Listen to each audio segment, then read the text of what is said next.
convention and people are actually interested in what I'm doing. That's kind of awesome. So normally we've been doing fantasy mapping show about 2 years now, I think. So Roughly, yeah, roughly 2 years. We've done it as a monthly show where we just try to inspire people to get a bit of interest in fantasy mapping show. I think the idea from the beginning that Alyssa and me had, at least that I tried to force feed into it, was to say this is not the show where you show what menu and what buttons to push and stuff like that. It's more like talking about maps a little bit, getting the interest rolling again, and get people interested in asking questions and see if we can have guests and stuff. And it's been so and so. We've had some really great episodes and we've had some fillers here and there, so to speak. But I think it's still, there's not that many shows on Twitch and the internet who actually talk about fantasy maps. There are reviewers and there are a bunch of cartographers that do wonderful how-to videos and they deep dive into Incarnate or Fantasy Cartographer or Dungeon Fog and stuff, but more talk about the genres and maps as such, so to speak. So that was the idea when we started it. So that's why this will probably not, but the good thing is now we have a live audience, so please ask any question and we'll see if we can take deep dives into it. Otherwise, I have some topics that I want to talk about a bit about the role of maps in role-playing games. That will be one of my, hello Mike, come on in and sit down. Yeah. And that will be one of them. Alyssa Faden have done some maps for each of the Gary cons that have a special history in themselves. We collected them, so hopefully she will be here shortly so she can explain the process of making a fantasy map about the convention, so to speak. So she maps the hotel, and I thought that was kind of appropriate since we are at Gary Con. So those are the big things, and then a little bit short about various projects we're doing and stuff like that. So that was the kind of the agenda. How many of you have watched the fantasy mapping show online before? Okay, awesome. Yeah. I know that Mike. We know Mike and Mike have, but he's going back and forth right now. So he did, and Mike had too. So yeah. We'll see when they come in and settle down here, so then we can continue. Yeah. Understand how much it is. There you go. Technical issues, of course, like usual. Okay, yeah. I'm good. That's the good thing is we have the audience here, so even if technology doesn't work. Wow, we got Reaper Miniatures rating into us now. Hey Reaper, thank you Reaper Miniatures, live from Gary Con. Good to see you. Good to see you. So I need to ask you a couple of kind of opinion polls. Thank here. you. How many of you make maps for your own games, so to speak, at least? Yeah. And how many of you are making maps for more than your own games, so to speak, for other people's games, put online? Yeah, Mike, done some awesome maps of various things and so on. So I get, the first stage, I guess, that most DMs is to scribble down something at least for your own game, so to speak. And then after a while, and especially in this day and age when anyone can start a blog and you can start writing about your games, I guess one of the other things is that you want to start illustrating your games and you want to have maps since they are kind of an integral part of the game, and especially since we don't have a real world. That means that maps become even more important to illustrate the game, since the world doesn't really exist more than in our imagination and in text and stuff. So, and if anyone wonders where my accent comes from, it's Swedish. I moved to California a bit over 10 years ago, so that's where I better get that out there so people can understand why I'm talking funny. Yeah. You don't talk funny, I talk funny. You don't have emotes written up about you. I have emotes for my language, Oh, yeah, my yeah. Philly accent, everything. Yes, the tone books and stuff like that. So yeah. So those are the topics, and it seems like we have a missing Alyssa, at least for now, so to speak. I think she was DMing right up till 4, Okay, so I'll send her a Discord message. Yeah, perfect. Then let's start with the role of maps in role-playing games then, as a first kind of idea. So we have. So I'm going to put in the role of maps in role-playing games. And first, what struck me when I started thinking about this topic is that there are so many different types of maps. And in this case, I've just taken a few examples of maps for different purposes that I've done over the years. And you have the traditional like village maps or settlement maps and stuff that you kind of hand scribble. That's a very quick, sketchy map that I did of Relevant for my campaign. And then you have the other one are the dungeon maps or maps of buildings and stuff. And this is something I did for just used for my own campaign at the moment. And then you have like large overland maps that can be either in sketch format or okay. I'm just getting a little bit of hair better angle, that's all. Okay, yeah. You're seeing, okay, perfect, yeah.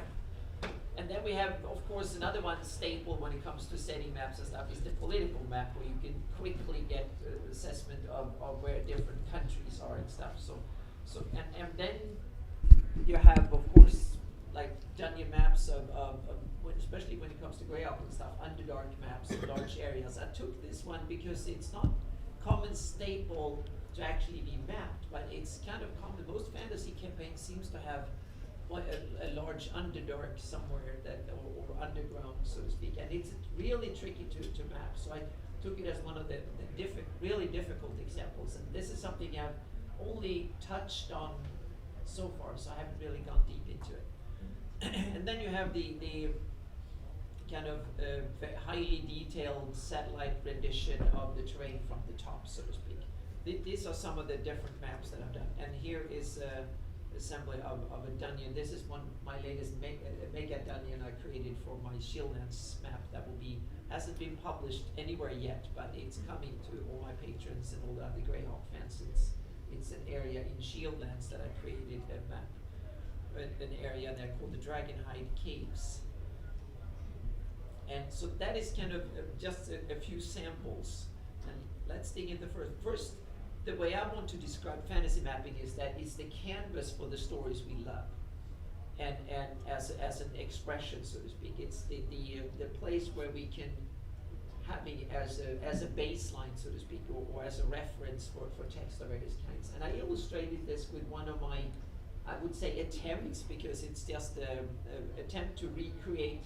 If anyone, and I'm sure that Mr. Moore remembers from the late 90s, because this is the same era that The Adventure Begins came out. That was Sam Brown did a series of maps of Greyhawk in this style. So I wanted to replicate his style to see if I could use that as a kind of in-campaign map for it. And this is my first attempt to do it. It was something I did in roughly an afternoon or a day, just to see if I can do it effectively. And it's definitely not as good as his, but it was a way of quickly scribbles down something that I can use as an in-game. So that's a project. When I have some time left over now and then, I'll continue this, so we can have I would say a handout map, that something that if the characters go to the big city and they purchase a map of a kingdom or a part of the setting, this is the kind of map that they will get, so to speak, the traditional fantasy map.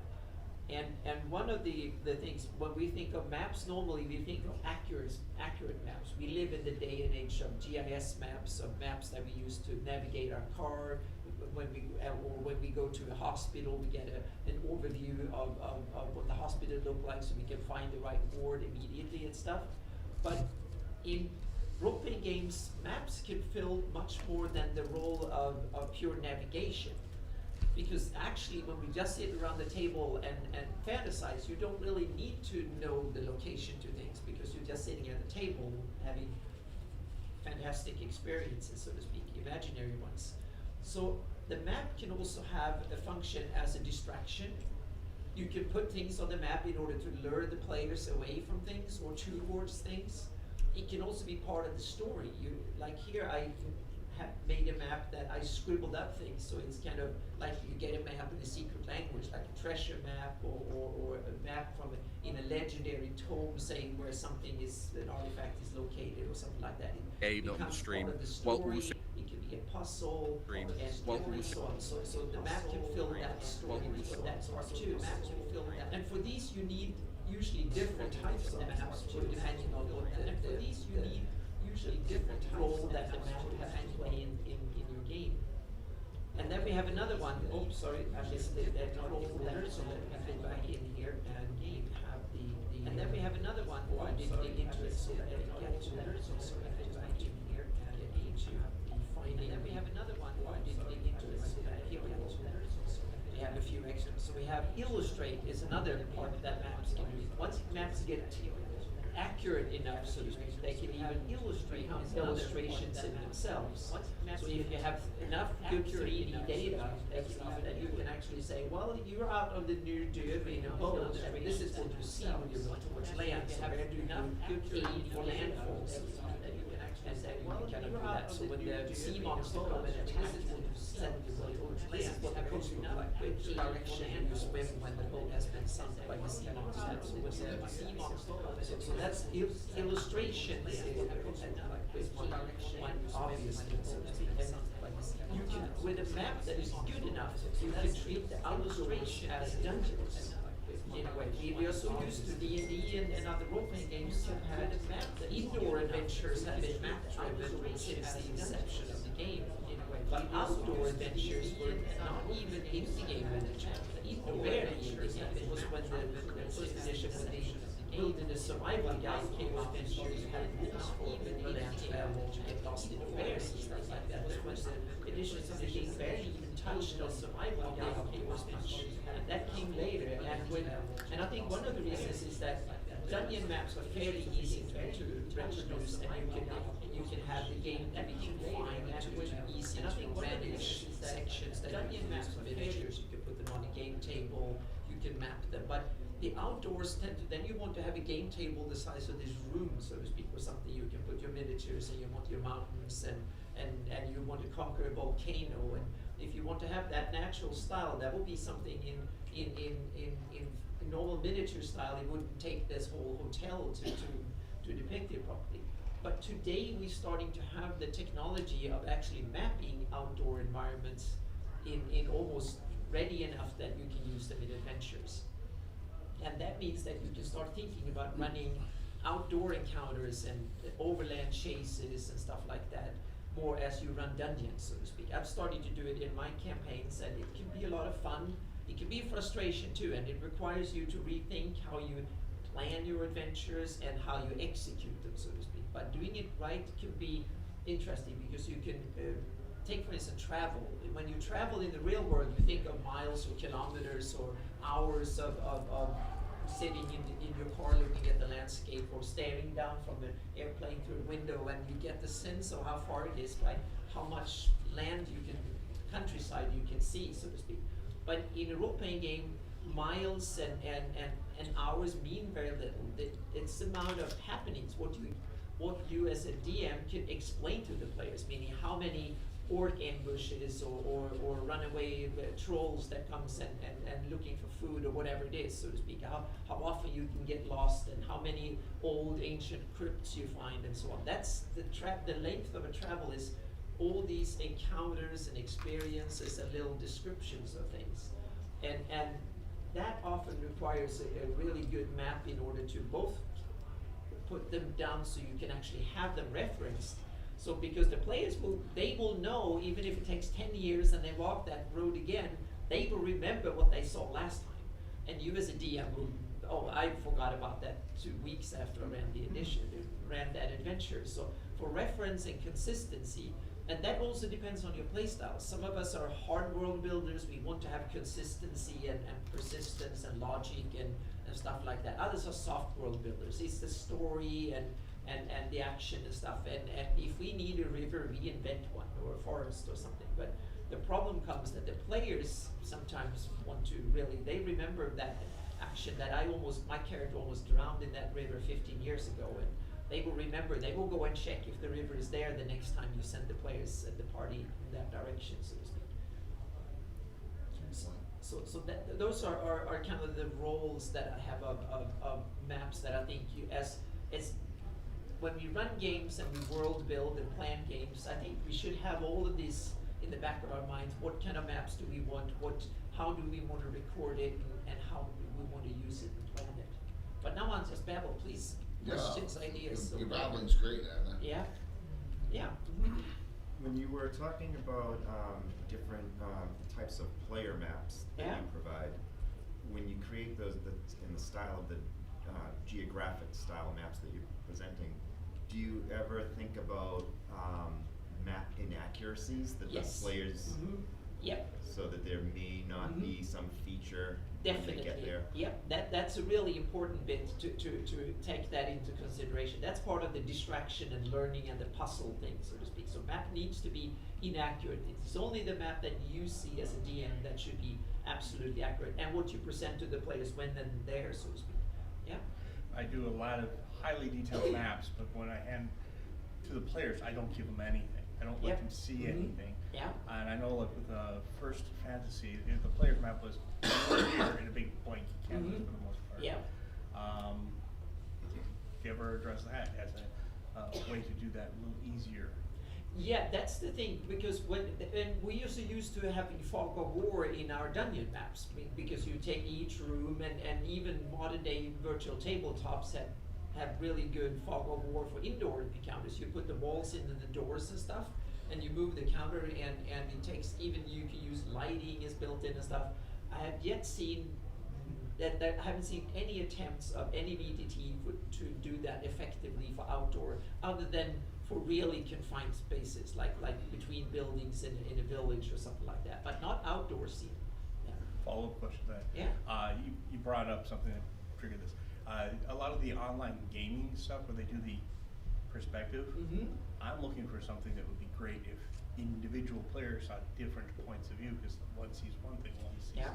something different. Yeah. So as not to reveal the fact that one sees a possible minotaur around the corner, Yeah. and he's not saying anything to us, a Yeah. party. And there are interesting stuff happening in this arena, because we started to get tools that we never had before. One of them is game engines. When you look at modern day video games like Skyrim and so on and so forth, and the latest ones like Star Cities and stuff, you can map whole planets. Computers can now, especially if you can store the data on servers, you can literally store a whole campaign world down to individual trees and bushes and stuff like that. You can make it look like the real thing. I'm not so sure that that is actually what I want, because sometimes, and that's the thing, and I started thinking that when I saw there's a French company making a virtual tabletop called Meyer, and they're going to kickstart it, or they just had kickstart. They contacted me like a year ago and sent some samples and stuff, because they were aware of what I was doing, and probably wanted me to promote it or take a look at it and stuff. And I said, it looks fantastic. But then I didn't dare to say, I'm not so sure, meaning you don't want to provide everything, because you still want the players to have an inner vision, so to speak. Exactly. And one of the reasons for that, I think, is because the players, your imagination can always be better than whatever shows on the screen, unless you have a Hollywood studio and enormous amount of render time and so much talent, so to speak. And you can't have that for a game that you don't know where the players are going. So that will be an impossibility. And that's why I think that for me, I want to have an accurate overall picture. But like you saw, the original dungeon maps and stuff, I keep them fairly simple, because I don't want to have every blade of grass and stuff like that, and because I want the players to use their imagination, and I want me as a DM to use my imagination. I want to force myself to do it. So I want to leave a lot to the story when it comes to the accurate detail. That's why I'm not overly fond of I use Owlbear Rodeo, for instance, because it doesn't come with all this fancy on the top. I just dump the image there and move the counters around. And lighting, for instance, that's something that I realize it's cool, it looks awesome, but it takes so much time. It takes 3-4 times the prep time. And what if the players decide we're going to wait out there until it gets dark or it gets bright or something like that? Then all of a sudden, oh, my light prepping has gone obsolete, and I need to dial into the menus and redial it. It takes 5 minutes, and the magic is gone. What we have in my initial. So to keep the flow going is really important too. So mapping should be accurate, should be appropriate, but it's hard for me to say that don't over prep, because I've done over prepping and turned it into my career. So I'm probably the worst person on the planet to give advice on not over prep, so to speak. So, but to me, I think the golden rule is to prep one level deeper than the players ask for, so to speak, and then skip it there, and then somehow try to figure out how to do that, so to speak. But I think that's the golden rule, to have just a little bit more depth than the players are asking for. So it's a believable world that it can be assumed that the players can have the sense that, oh, there is infinite amount of detail here. Because I'm asking for this and I get one more sentence. So, yeah. I always look at maps as more of your cliff notes of what's about to happen. Mhm. It doesn't have to carry all the detail. Yeah. That detail Yeah. comes from your description to the Mhm. player. Yeah, so I'm going to find Okay. the I have a couple I should of put it away. examples I was gonna of comment on that yeah. picture. Here is an example of the type of dungeon maps and building maps I do. So it's just the basics, so to speak, and it's not that fancy, and for me this is the kind of enough accuracy I want, so to speak. I'm more keen. I want the overall accuracy. I want to know where are the forests between village X and Y. This thing stand up and it's in the camera. Oh, okay, Yes, sorry. Yeah, Yeah. thanks. Yeah. I was like, what But is now that? they won't come Yeah. in and It fit. looked like feathers. Yeah. I'm like, what the heck?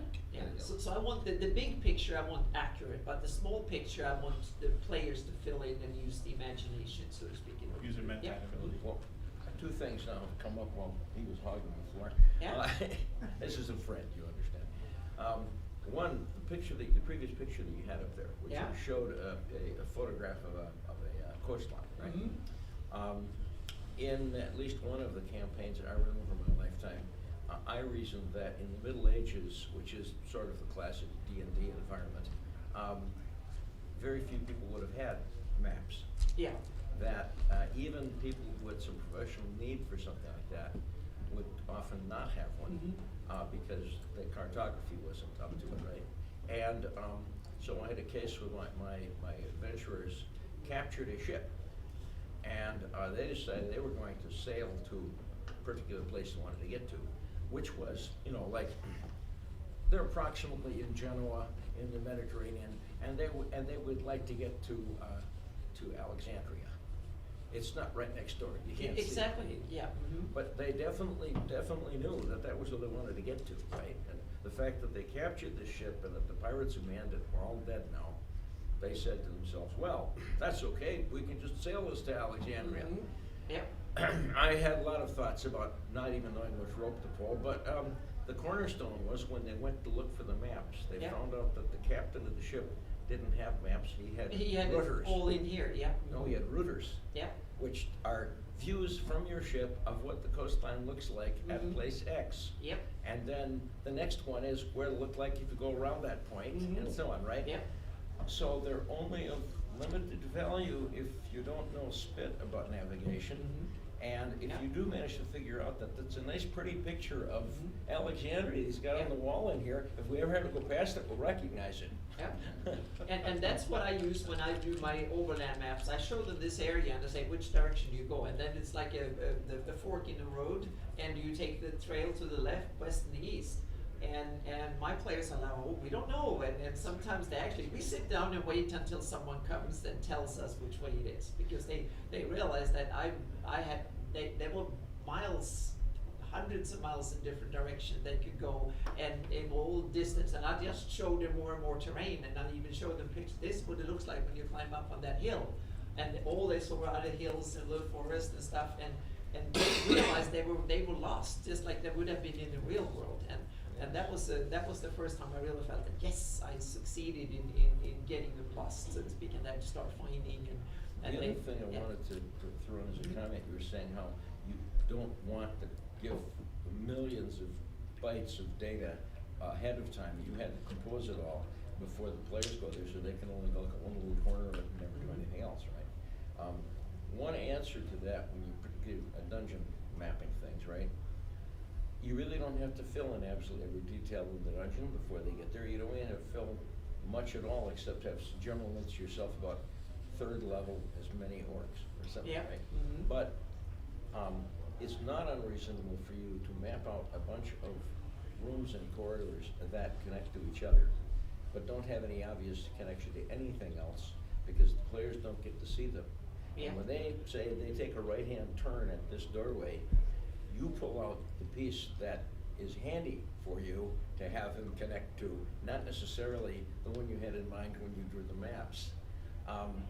Now, once they play the piece, you'll have to remember to be consistent about what they see if they go back there again. Yeah. But you don't have to detail everything beforehand, you can just deal a whole bunch of stuff beforehand and use it as you go along, and then over then and between then and next week, dress some more. Come on, you belong here. Yeah, I don't belong in the back row there. A lot of good, It's 5 o'clock. good comments. It's made. okay, it's okay. Just Yeah. finished my game. I was dilly-dallying around. No, it's okay, problem, Alyssa, no don't worry problem. about it. Fashionably late. Fashionably late is Yep. fine. Mhm. Fashionably late is fine. Yeah. So here Just we have- battling a little bit and just, Jack was looking at his phone going, Yeah. shit, it started at 4. it's Yeah, okay. there we go. Welcome. I'm here. Yeah, so the other host of Alyssa Faden, the other host of Fantasy Mapping Show. So yeah, welcome.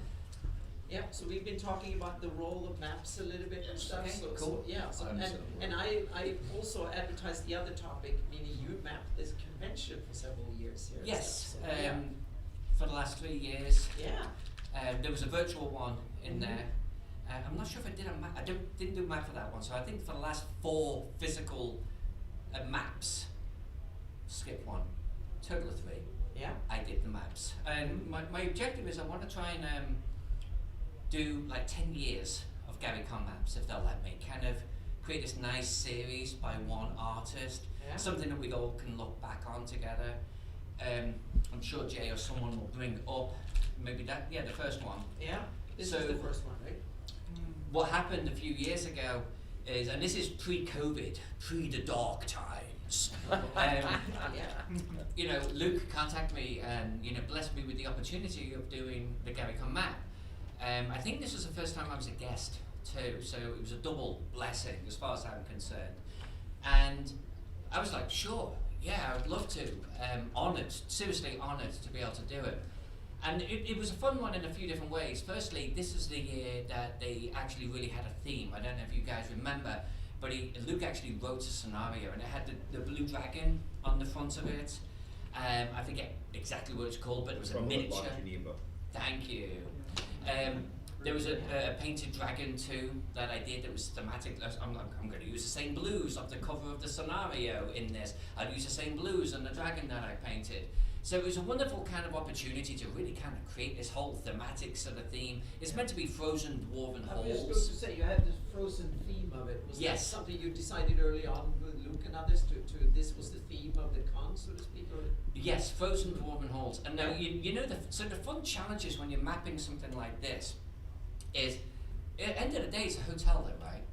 And Anna talks to this type of thing a lot. What is the audience? Who is the audience for this map at the end of the day?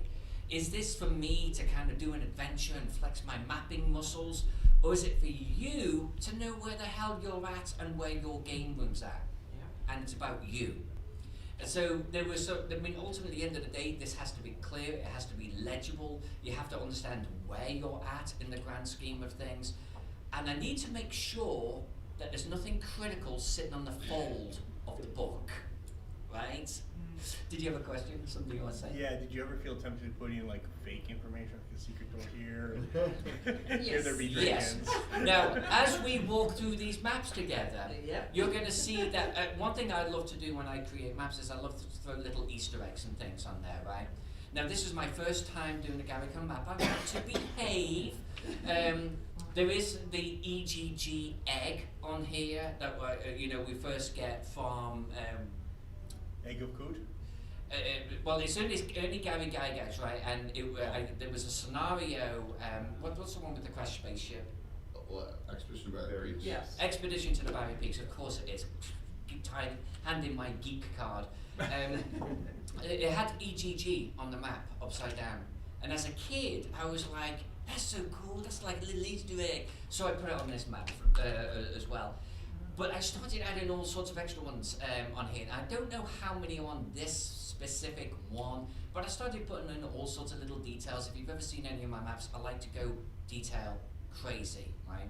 So this was the first time I played kinda safe. COVID hits, we skip a year. Maybe we can skip to then the next map I did, which was last year. Now this one starts to get interesting. I'm going to stand up and walk away from the camera here. Yeah. That's all right. Tell me if you need to zoom in or something, Joseph. Yeah. So this one, there's all sorts of things that I've started to add. For starters, this is the first time that I did You Too Can Cthulhu in the bottom left corner there. Bob Geis reached out to me and he was like, can you mark our room in some kind of special way, please? It's Cthulhu. If you know me at all, I love Cthulhu. That's what I run. That's what I was running when I was a little bit late getting in here. So I was like, of course. This guy is going to become a theme.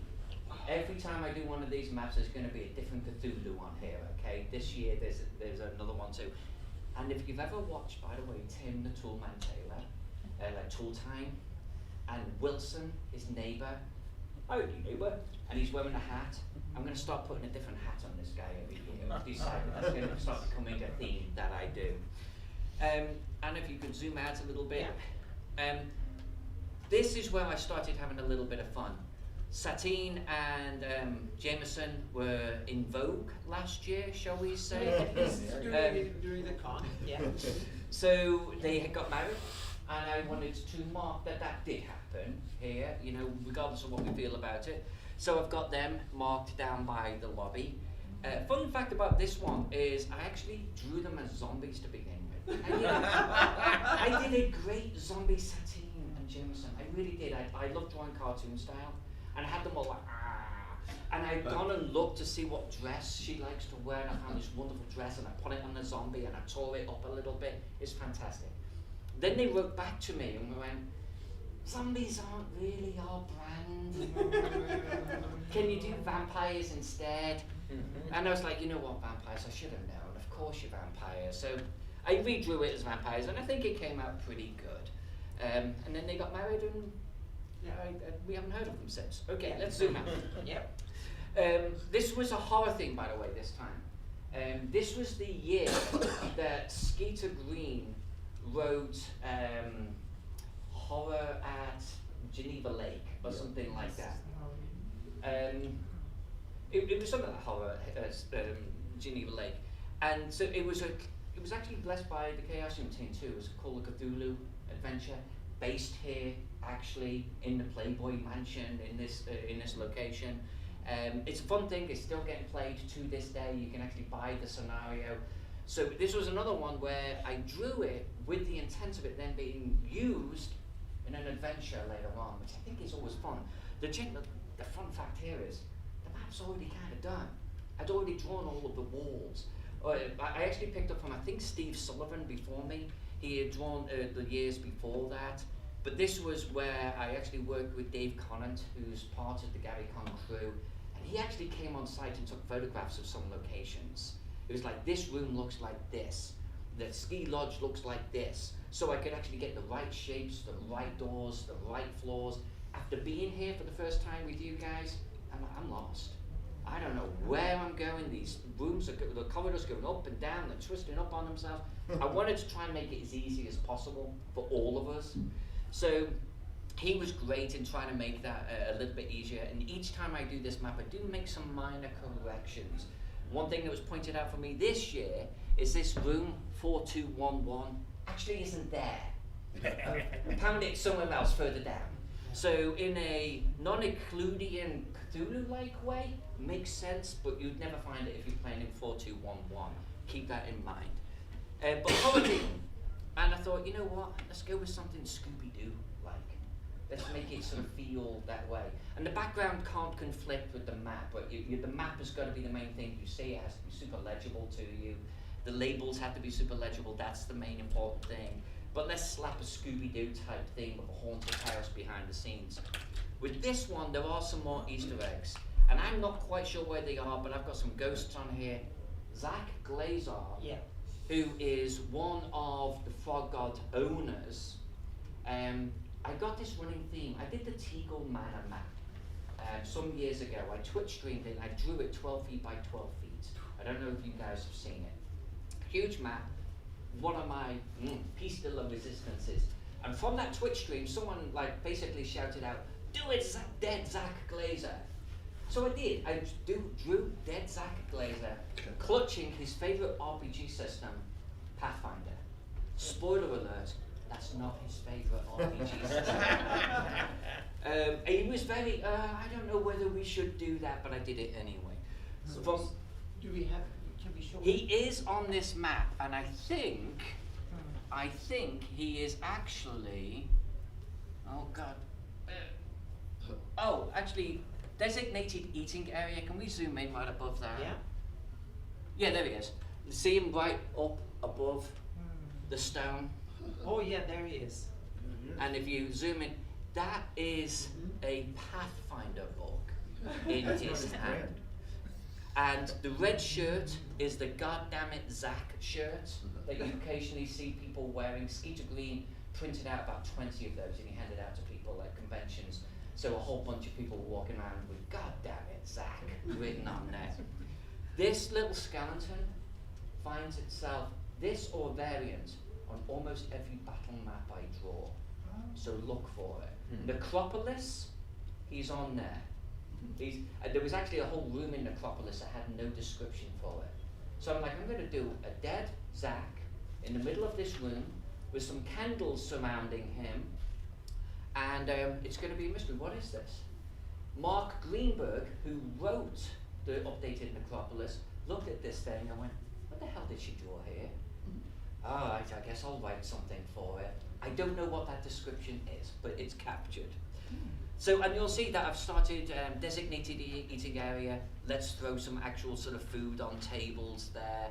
There is this, also if you scroll down to the south of this map, and I think it's the Evolve rooms, Evolve on the Evolve. Zoom in on Evolve, it's next to the Geneva Chop House. Oh, in fact, no, go down to Lower Moor, right at the bottom here. Zoom in on that gaming table. That's actually the Lake Geneva scenario right there that we've got on the table. So it's a little Easter egg. This map is used in this game is used in this map. So I love just doing things like that. You know, so this is where I really started to play around with our Easter eggs. Also notice there's some kind of ghost or something, a little sort of statue on the table. The actual plot, at least back then, of this scenario was you're in Lake Geneva, something happens, no spoilers. You have to go and get these artifacts from around the lodge and bring them back to do something with them. So I've actually drawn all of the artifacts on the map as well. So if you actually have the map and understand what's going on, you'd actually be able to find them in the scenario. So yeah, let's zoom out. I think we can probably go on to this year's then. I can probably talk about this a little bit. Sure. And then I've probably been talking way too much and you can No, jump in. please. This is awesome. I had the first half hour here, so that's perfect. So this is great. So this is this year's. Oh, you have a question? Yeah. Yes. Oh yeah. Would you ever put something like the free pizza room that's on the 4th floor? Yes, if I knew it was there. No, the point is there is no 4th floor. You see, yeah, so this really gets back to the original question, doesn't it? I think so. I think I might start doing things like that. Because this one, I've started pushing it even more. And I think, you know, the more I get away with, the more I start getting sassy with these. Maybe year 4, like doing something a little bit more. And Alyssa, you need to put the Geneva Club is not on the map. Need to get the Geneva Club, need to get where you do all of your streaming out there. Yep. Couldn't get that in this year because of various events, but yes. Yeah, for next year. I will, anything that actually exists in real life, I'll absolutely throw in here, and if I get suggestions to throw on things that don't exist, I'll probably consider them too. And if I can get away with it, I'll do it. Occasionally, a publisher goes, what the hell is this? Get it off. It does happen. On Teagle Manor, I threw in a surfboard in one of the rooms. It was just leaning up there against the wall. And I don't know who it was, but someone circled it in red with a big huge question mark, and they were like, what? So I'm like, all right, went too far. But they did allow me to do the pinball graveyard in one room, and there's a whole bunch of pinball machines in there. So I'm like, all right, get away with some things. I'll just keep pushing the envelope. So unless Dave Connors goes, what? There is no 4th floor. We'll add it. With no way to get to it. But free pizza if you can find it. Yes. Yeah, I think that'd be kind of fun. I think that'd be a good addition. Just tell them they have to catch the elevator.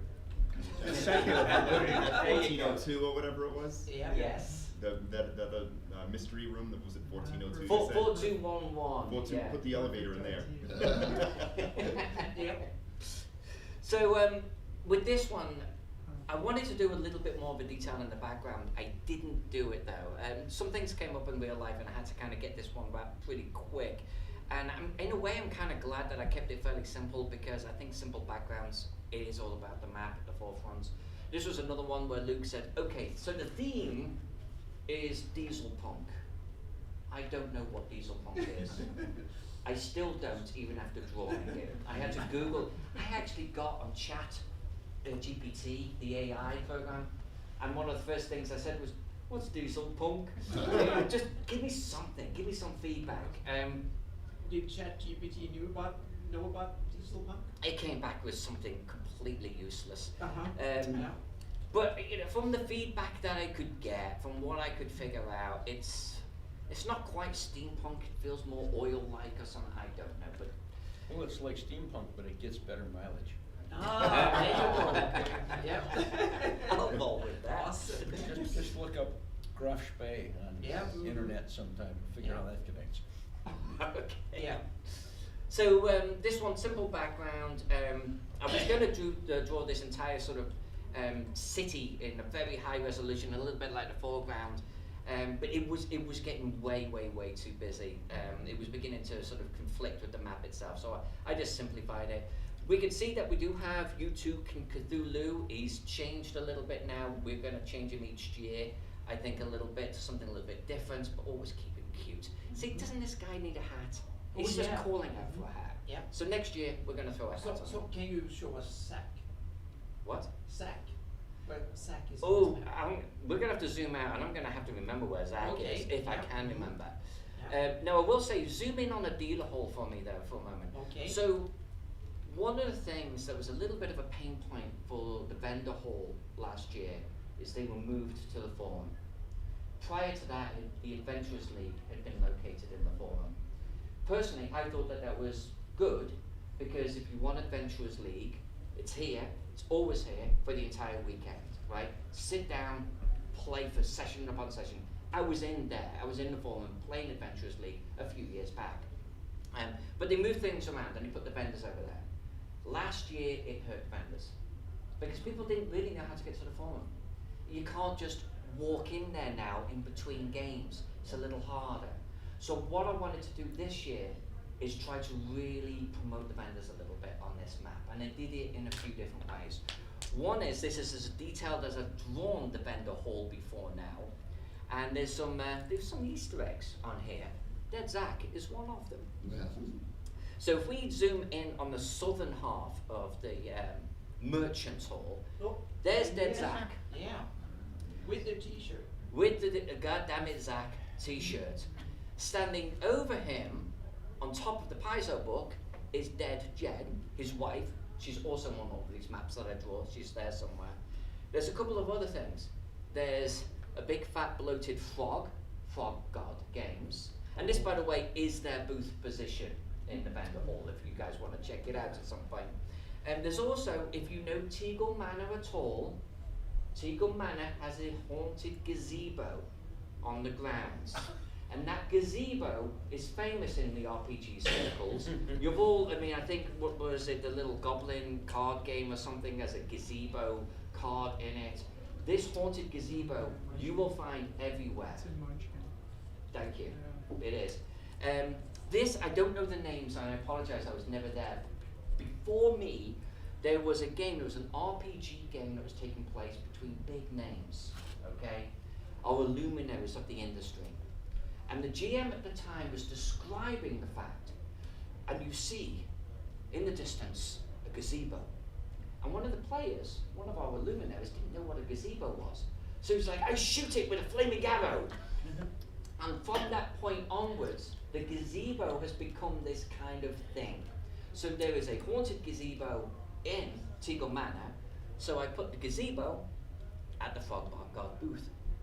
And there was also, if we go to the north, I love how it's north, I don't know if it's north, the top of the map. It is north. And zoom in a little bit, there is a bat. Everyone can see the bat right here. That particular merchant contacted me, Jared Nielsen, and said, you know what, wherever con we go to, there's always a bat that we seem to find at our booth. Can you draw one on the map? So I've thrown a bat on the map. this is, I forget the name of his company now, but this is Jared Nielsen's company position right there. Oh, by the way, if we zoom out a little bit, this is the first time that I've done this style of flagstone on any map, particularly, and if you zoom out a little bit more, you can see I've thrown in some green sort of tiles. Like over here. And I'm making them a little whiter in the open gaming area. So I'm always trying to make it very easy for you guys to know where is a gaming area, where is an open gaming area. I love how these green rooms and this flagstone pattern turned out in general. I think I'm going to just start doing that moving forwards. In the top area, we have Legio 5. So I put a little sort of Roman scutum shield in the bottom corner of their area, and of course, you know, we've got dining room tables and so on and so forth. So yeah, this is the latest map. I don't know what we're going to be doing next year, but I did notice, by the way, this, hey, look down, these are your peeps. This is obviously the area where you can look down actually on the bar area. I think it's really cool to see us, our people, our blood down there, right? It gives me goosebumps and energy every time I see us. But the area to the top of it is shown as wood. I realised this session, this con, actually no, that's another look down, but you're looking down on the lobby area. So watch out for the next session, me actually modifying that and actually making it a see-through floor that you can actually see down on. And I lost my earrings somewhere, so I'll have to find them. Yeah, so I think that's it. Any questions on these? Yeah, I do. Down in the far right bottom corner where the key is, the young girl that's standing there, was an inspiration from somebody you know or somewhere, or was she? I was looking up diesel punk, and what kept up a lot of time were these figures always looking on to a city or a cityscape or just a couple of buildings. I don't know why, but it was a theme. And so I'm like, you know what? I'm gonna take it, and that's where I was gonna draw this entire city that she was looking at, and I thought that would be kind of cool. There's an expectancy, like it's like she's discovering this for the first time. Yeah, I wanted to get this. She's looking on to the convention, you know. It worked. That's what I was shooting for. I think you know the background's simple, but it's still kind of telling a little bit of a story, and that's what I'm gonna start doing with these things. Yeah. Long-time cartographer myself in terms of games, I've noticed that a lot of the modern mapping, you bring the point of color. I was always like, why is there so much color on maps? Now I understand a little bit more. Because I'm like, black and white, I'm happy with that. Black and white works, as Dyson Logos will testify, right? As peculiar. Right. Black and white absolutely works. I actually love ink work. I've got a big weakness for it.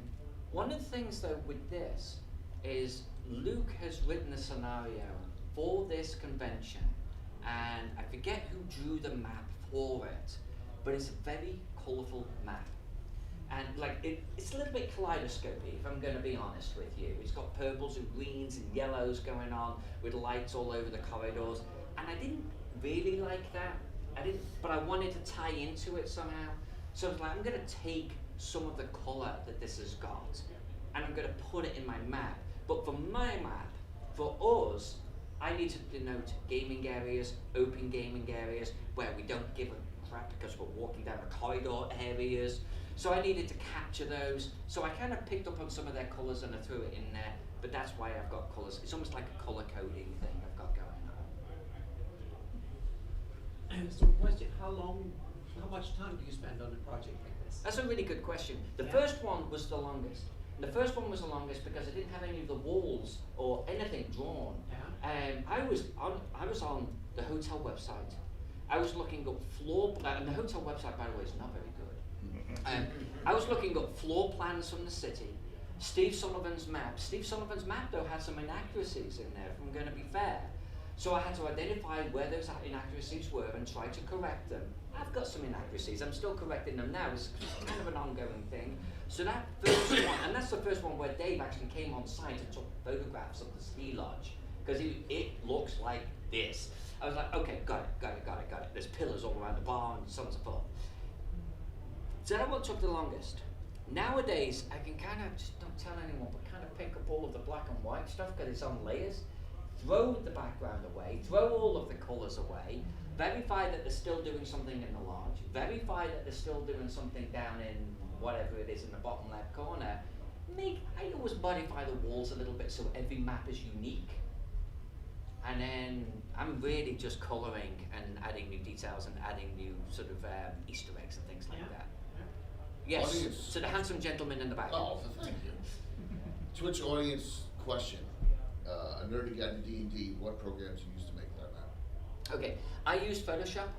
I have something called a Wacom tablet. It's basically a monitor if you look at it, but it will lie completely flat. And it's a touch tablet. You can actually draw on it with a pen. My roots are actually ink on paper. That's how I, from the 80s or up until about 10, 12 years ago, that's what I did, ink on paper. And I got good results, I was happy with it. But the truth is, Wolfgang Bauer one day wanted me to draw a map for him. Okay, I can do that, ink on paper, good, looks awesome. Konigsheim was the city that I drew for him. Then he wanted me to colour it. And I'm like, if I colour this thing, I don't even know what I'm gonna do. Watercolour, maybe? I don't know. I'm gonna have to buy something. So I actually bought the Wacom tablet because it lends itself to my style of hand, paper, this pen, this location, things are happening. So I don't have a little tablet off to one side. I find a disconnect to be like, it breaks my brain, I'll admit. But that being able to draw right on the monitor and get results, so that's what I use. So it's Photoshop. But also one of the things that I didn't realize when I got this Wacom is ink on paper, if you screw up, too bad. It's there. And get to that in a second. And this allows me to erase that mistake. Or, and this is the bit I didn't anticipate, I find myself experimenting more. I'll try to draw a figure in a foreground. I'm not good at drawing figures, okay, I'm really not. I'm very, very slow at it. And I'll draw it, it looks bad. Redraw it, erase this bit, have another go. And so I find myself just trying something. Oh, I'll try for this long house on the Krakenheim map. Let's see if this looks right. Let's rotate it a little bit. Let's erase this, let's add this detail. And so drawing electronically this way honestly freed me up a huge amount, more than I ever anticipated. I was going to say I always used pencil and paper first. Yes. Scan or photograph it to the Photoshop, and then adjust the light levels till it looks like ink. And then if I were to add any color, add the color there. Yes. I'm not good at adding colour, by the way, just like straight on the paper. I can teach you a few things. Earring dropped straight in my pocket, look at that.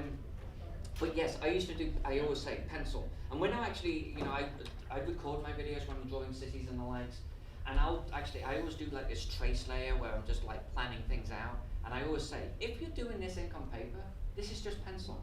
You're just doing a pencil to begin with. You're laying things out, you're sort of deciding where things are going to be. But this really, the actual sort of Photoshop route, drawing directly on it, it's liberating. Honestly, it's like, I don't like it there, I'm just going to move it. I'm going to move it over there. It's just fantastic. Cool. Very cool. Awesome. Yep. Right. While you were standing there, you have another project that is going to be Oh, shown. okay. That is. Well, I might get back up again then. Yeah, so you should get back up and do that while you're at it. But we can talk about another project that Jay and me are working on first, and then we go back to your Why project. not? Yes, exactly. We can talk a little bit. Boom. Yeah, Ooh, a little bit about. I know this one. Yeah, exactly, because you will be involved in it too, so it Yeah. covers all of us here. So yeah. So Jay, please inform a little bit about this. All right, so I'll give you this short synopsis of this. 1987, we've been playing our D&D campaign for 7 years at that time, starting in 1980. Had a weekend with my friends. We did finish Temple on the Cleveland, ran another adventure, and then we had filler time where we decided to developed 3 fortress keeps for the Cavalier class was hot back then. 3 different Cavaliers. This turned into my Free City of Altamira, which is on the border of the County of Ulick, the Principality of Ulick, where the mountains meet the Sus, meets the Jewel in that little valley. So we said there should be something there for a trade route. And it's developed into this pretty big deal city. It's on Anna's map permanently, so I made it, right? You get on Anna's Greyhawk map permanently, and but it's gone beyond that. So all the years of work that I've done on it, with guilds and factions and special classes and NPCs, we have a ton of great stories. Troller Games really wants to publish this in a full box set, so I'm really excited about it. And what we're doing is we found the perfect place to snap it out of Greyhawk and place it in Aired. I don't have much published source WotC slash TSR at all, except for the name of the Knighthood Order of Ulick. We're just going to change that to the Order of Altamira. And 1 or 2 other minor things. I think Roger, did you used to do the kind of joke articles? Like, did you wind up Euban Had? Yeah. The halfling? Yeah. Yes. So Euban, I thought so. The halfling thief. Spunk. Yeah. Yeah, so Euban Had's organization Spunk exists in the city. We're gonna have to change the name of that, of course. So and some other fun things that I mean, it was just legendary of funness out there. I also did like the Jolly Green Giant and all sorts of other really during the what was it, April Fool's issues, or yeah. So, but there's a few things. But this is Anna's. We're working on the city. This is Yeah. very quick. Very quick, Early on. It's not quick, Yeah. but it's early on, so to speak. So I just took a couple of. We did the terrain, and I showed Jay in. So let's go to that one. So here I started doing the terrain in the area, and that matched my existing Greyhawk maps that we took, because Jay said that's where the city is, and so I started mapping that in detail, and then I moved in and started working on just added some of the buildings. So anyone who watched Jay's Adventures know the arena, and here is the jousting field. So I tried to put every building, and this is the 5 feet per pixel. So each pixel is a 5 foot square. And Yeah. the same thing goes. This area is 15 by 15 miles, and this is also at 5 feet per pixel. So the previous image, this one is taken straight from this map. So, and I've actually mapped 3,600 square miles in this resolution in areas. Just what we have for stretch goals and stuff like that. So. Right, so we're working And- on, we yeah. just had that seminar before this one, talking about all the stuff that we're going to pack into this. I want this to be the equivalent of the Free City Grant box set. So that's, we're gonna have a hardback book, adventure cards, you know, Anna's level of this map, Alyssa doing her version of the city map and her style. We want to have 3D prints. One of my sponsors is going to do a lot of the buildings in STLs and 3D print files. You can print them out and use them. We have a lot of stuff for this project. So it's really exciting, and it's coming along very, very well, as you can see. And Anna's experimenting with stuff, and Anna and I complement each other real well. I am the creative aspect of it, and she's the realistic aspect. Like, well, you need to do this, you need to have this. You know, it's stuff that I don't even think of as a DM. Yeah, so I started pestering him. Yeah. What are the city's defenses, and Yeah. and how it's located, and how many gates do we have, And the so on and aqueduct. so forth. Is there an aqueduct? I'm like, Oh yeah, because I realized simply when we did hang on a second, when we did the terrain started to fall in place, I realized there is a little river or like a little creek that flows from up in the hills here down onto the plateau here, and then down either this way or this way down. And then I realized that they will probably kind of formalize that more and put it in an aqueduct so they can regulate it and store it and stuff like that. So that's why, and also so I combined the aqueduct with the city defenses, so you can actually make dual use of it. So So there is, and that looks like we can see it from another angle. That was, Look at that, yeah, that was. yeah. Let's see if I didn't take all of the, I didn't take all the map. But hang on a second, we can go and look at all the slides JPEG. So let's. Here we go. Here we have some more images. So here we have part of the area and that one, and here we can see it from another angle. So here you have the aqua that starts up here and then goes down and becomes part of the city defenses, so to speak. And this is early days, so all the water areas and so on, they're just straight blue. They will be colored and there will be beaches and I can put little waves and whatever on it, so to speak. So it's, and the same thing that goes here. It's this needs to be wetlands and greens and little beaches and stuff. So it's only probably about 20% done when it comes to how well it is. But buildings and stuff actually sticks out of the ground, so to speak. So you can see it in various different forms. I have, if we go into, if we have city area, we can look at, even look at it from here. It's seen from the horizon, so to speak. So you can actually see the. So this, I use this view in order to make sure that the 3D terrain is actually believable, that the mountain and hills and stuff have the right, so they look believable, and so we have some, and here's slightly from a slightly different angle, and so the trees have realistic heights and stuff, and here you can see the little aqueduct and the I can see that the aqueduct is a little bit too high, and the city walls. I lowered the city walls so they were more reasonable in height. So I need to lower the aqueduct too. So I haven't done that properly. So it's and also all this doesn't have any detail yet. So that needs to get detail. So it's just it's an early start. But this I will be able to take this into Blender and then Photoshop, and we'll turn it into a landscape picture with real sky and all that. I will show more tomorrow. Other stuff that I've actually done that have proper skies and stuff. So we saw that on the illustration example. So if we go into here, I had it on the one that was this one. This is done the same way. This is not a photograph. This is the same thing. It's a render from my Shieldlands campaign. I just used the sky replacement and a quick touch up in Photoshop to show it.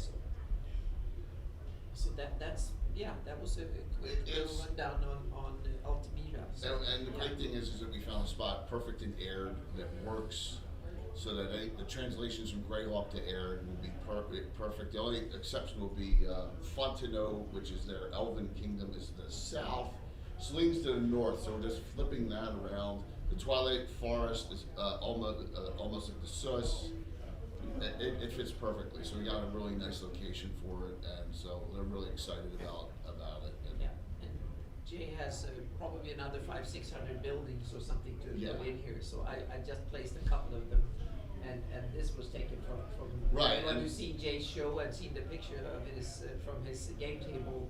This is Jay sent me the pictures, and I've just looked at the show. So trying to depict both in the form of the size, and so here we have some of the little tents and that little house where the little building where the high ups and the mighty and powerful when they look at the actual joust, and here's the field where the commoners stand on next here, and there's a little I don't know if it's like a place where they have saddles or whatever, but it looks like a shed of some sort. Yeah, it's a stable. It's for the horses, a horse stable shed. Yeah, so each tree and stuff, and there's like a little wall there, and so on. And the trees are in the right spot too. Those on the table were a mix of mostly three companies: Miniature Building Authority and 2 3D print companies, Gamescape 3D and Infinite Dimensions Games. Seems to be most of the prints that are on that table there. And I placed a couple of just test buildings here, and also the road network is simply I just drew up something to get a feel, and then for Jay decide where all the streets and stuff need to go, so to speak. So it's coming along well. It's exciting. I'm really excited about it, and I'm understanding now how Herculean this task is, but I want to push myself. So we'll see. We're coming along. Yeah, and you can also see that we'll see if we can find it building. Now it's a bit too. See, here we go.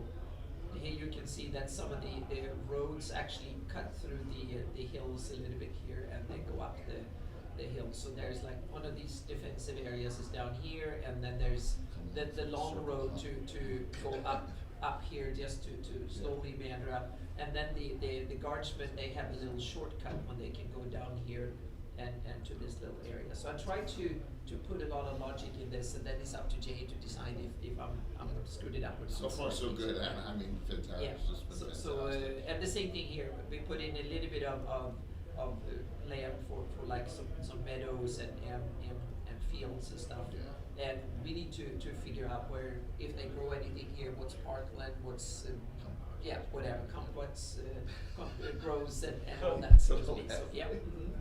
Yeah, that's a joke. I'm all over that. Yep. So there will be a lot of stuff, and then Alyssa will come up with that stack needs to be. I'm and not all sure the- you guys are gonna need me. You got it. Well, This is only, looks awesome. yeah. but But it's not anywhere near the detail you'd make it in, so. Right, exactly. Says the woman drawing 5 feet per pixel. Yeah, but you normally have like 50 pixels per 5 feet. Yes, so. Yeah, 10 times That's the more best than of that, both so, worlds. yeah. But, Yeah. thank you, Alan. And more style, so, yeah, so that's the story. And in my seminar, I just had you massive amount of attention to detail. In the back of your mind, I'm wondering how much do you think of the geology or the history of the place? That's really important. I try to first build the geology and thinking of what, and I try to be more and more of an amateur geologist. Thankfully, I have some friends who work in the academic field, not specifically for geology, but climatology, oceanology, and stuff. So I have some friends who are doctors in various fields that ties into this. So I usually pick their brains and have some get some inputs from them, and I try to make it believable and in some try to, because just like people who do rule sets, you need to think about all the math and all the outcomes like that. People who build NPCs or monsters and stuff, that's really a lot of handiwork and thinking, and I try to overthink the geography aspect of setting and world building, so to speak. So that's become my speciality too. I was thinking about the aqueducts you have there where they're so high, you could have enough water pressure, you could have homes with bidets. Yes, exactly. That was part of the idea, so to speak. And I also need to, and it's simple because the land goes a little bit up and down, so it needs to be high enough so you can actually have a slope that so you never have to pump it up again halfway through, so to speak. So that was the idea. So I actually looked at the landscape and simply painted it up until I got like a slope, and it's actually sloping down too. So there's a lot of stuff like that. So that goes into it. So. And we want to make sure the technology level is not beyond what air it is. Yeah, too. exactly. So But aqueducts have been around since Very good. ancient Aqueduct Persians is and cool. Romans and Been no Greeks ones. and stuff. So yeah, exactly. So it's What's the estimated population within a fantasy? thing? We're teetering because it's not that large. We're teetering between 5,000 and 10,000. yeah. Oh. Yeah. Not a So a this huge. might be a little bit too big. So I simply did this first, and then we have to Yeah. see if we need to dial it down. But on the other hand, you also build city walls where there's good Yeah, defensive yeah. reason to build it, so to speak. So Right. so you would rather make probably an extra investment to build it out here on the edges rather than build a shorter one in the middle. At the end, we can come up and surround you, so to speak. So In game time, we actually did 5 years of gameplay for the wall to be built at 30 feet high, 10 foot wide. And 10 that, foot wide, we probably have to. That's only 2 pixels. So I need to. oh my gosh, well, yeah, Yeah. exactly, yeah. Yeah, so So if it's- we didn't want to make it wide, I mean, Yeah, so we probably have to make it 20 feet. or This is the something. stuff I We'll don't see, think of when yeah. I'm 20 years old, you know? so. Exactly, so that's the things we need to start Yeah. looking at, Big so, change. yeah. Yeah. Is there like a resource, like, I mean, you can't Google Earth like a medieval city, right? Like a medieval, from something way back in time, Yeah. right? So is there like maybe a city you could think of, maybe medieval Greek or Roman, like how Yeah, it was laid out? thankfully both Alyssa and me have European roots. Right. We've been to a lot of places and lived near places Right. that actually have, in Sweden they have a couple of places. One of them is a World Heritage Site, and it's the town or city of Visby on the island of Gotland that has a full city wall that is from around 1200, I think it's the 1200s. And it's, so that one is still, it's now the World Heritage Site, and it has its medieval defenses intact. They were never renovated or expanded upon. They were kept as a symbol, so to speak. and that is wonderful inspiration. And we have old, even the house I lived in, the last buildings, they were from this late 1600s. And then we have, and I went to a lot of, I've seen a lot of the old, I was in the military, so I saw a lot of the old military structures, and they had old structures that were from medieval times and older at times. Sweden doesn't have that much of it, but you go to Germany, France, Spain, England and stuff, you have lots of it. And Sweden have some of it too. But Swedes, we were dirt poor back then, and didn't have that, and also a low population, which meant that there wasn't that much labor to build huge structures and stuff, but some of it were. And Visby was a good example because they were rich, Hanseatic businessmen that merchants that built Visby and owned it. So it was not actually part of Sweden, barely existed at the time, and it was not part of Sweden. Sweden conquered it later, so to speak. And they were smart enough to do it without having to bombard and lay siege to the wall. I think they bullied and threatened the Hanseatic League and then purchased it legally, so to speak. There was some sort of deal that way. Not on the top of my head, I don't remember all the story, but that could be part of an interesting campaign where you could go and be part of the bullying team, or be part of the team that transfer the money, or something like that.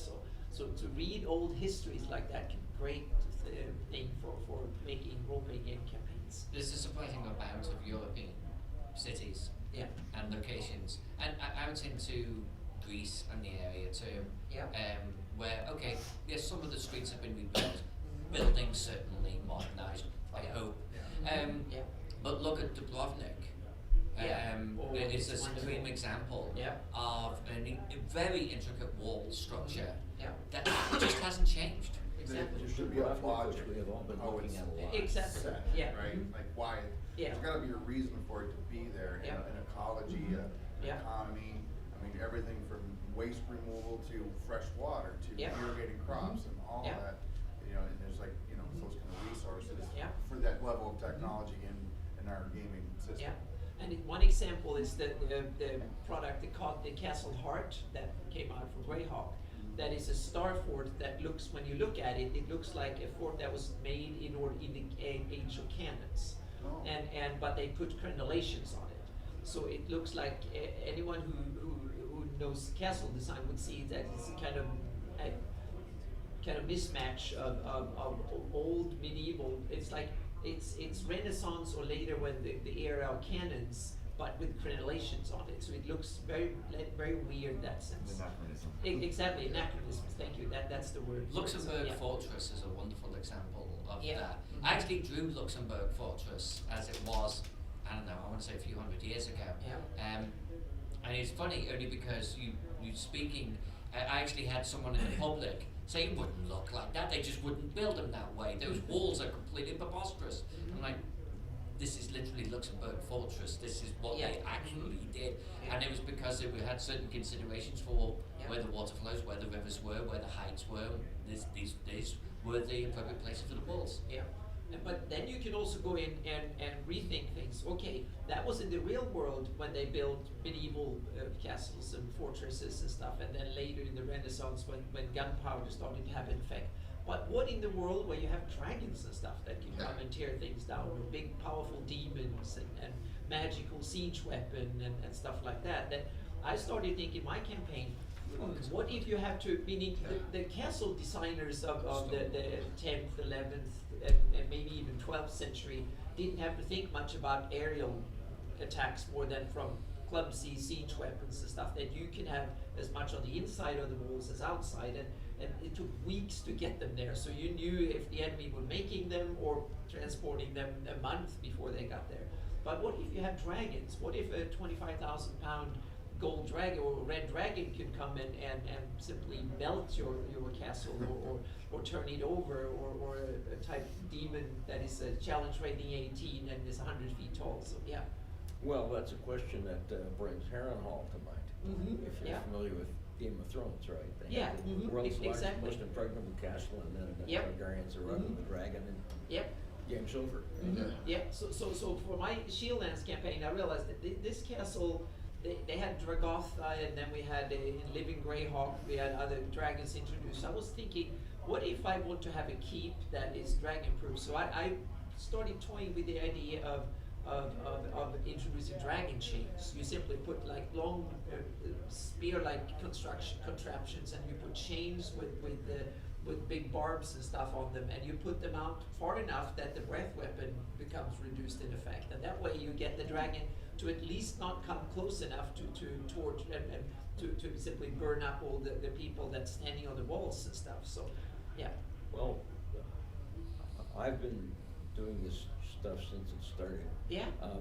And one of the questions that people will periodically suddenly come up with is, why do we have these 9 levels of dungeon under my castle? Mm-hmm. Because that's where almost everybody stays, because Yep. the top level is Mhm. vulnerable to dragons. Exactly. Yep. This is Yeah, like because that's what we do in the fallout real world. shelters Yeah, or we- something. and you- mhm, yeah. Many layers down Oh, there. yeah. Don't build it big enough for dragons to fit into, Yep. and you're okay. Yeah, and that's what we do even in Modern Warfare. We dig downwards. So yeah. Mhm. Or you even have it where the reason why there were dungeons underneath is that the castle above got destroyed. Yep. And a new layer of dirt Mhm. is there, you build Yep. on top, and Mhm. it's destroyed. Yep.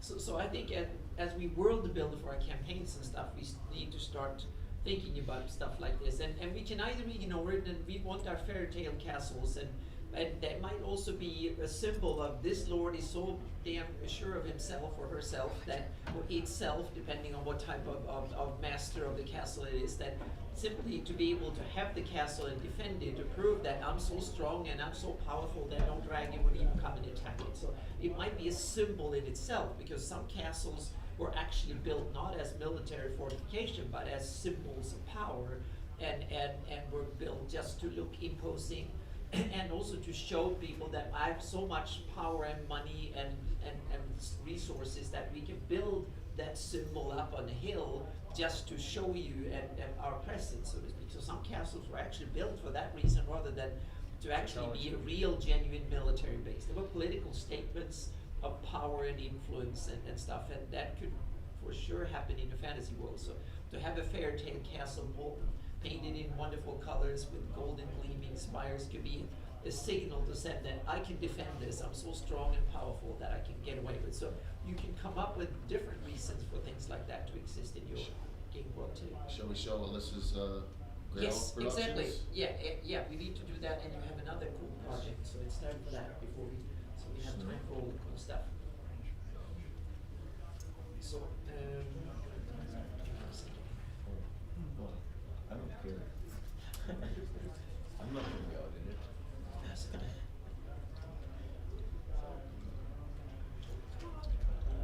I'm driving to sleep, sorry And about that. of course, when you critique castles because you're not historically appropriate, in many cases it's, and everybody who built the castle didn't know what he was doing really. So you have a lot of stuff that's put up because it looks good.